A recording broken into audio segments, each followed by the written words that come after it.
ஈரானிலிருந்து அர்மீனியா தலைநகர் சென்றடைந்தனர் இந்திய மாணவர்கள் என்ற அண்மைச் செய்தி கிடைக்கப்பட்டிருக்கிறது. இஸ்ரேல் ஈரான் இடையே போர் பதற்றம் அதிகரித்து வரக்கூடிய நிலையில் நாளுக்கு நாள் தாக்குதல் தீவிரமடைந்து வருகிறது.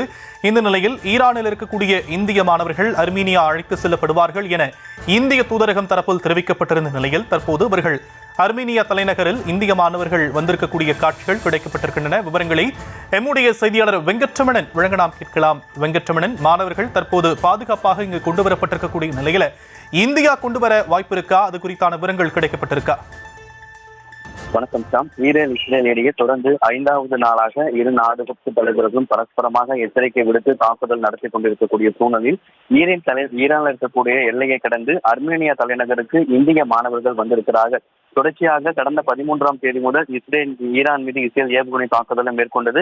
அப்போதே அங்கு இரு நாட்டில் இருக்கக்கூடிய இந்திய மாணவர்கள் நிலைமை என்பது குறித்த ஒரு கேள்விக்குறியும் இருந்தது. குறிப்பாக இந்திய மாணவர்களுக்காக மத்திய அரசு சார்பாக உதவி எண்களும் அறிவிக்கப்பட்டது.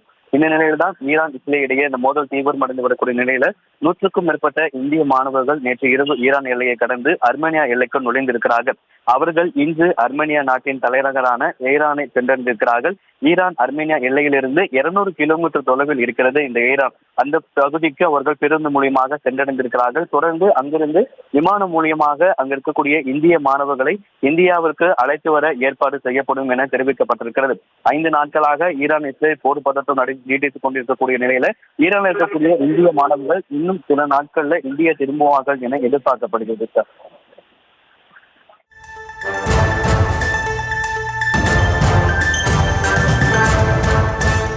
தற்போதைய விவரங்களுக்கு நன்றி வெங்கட்ரமன்.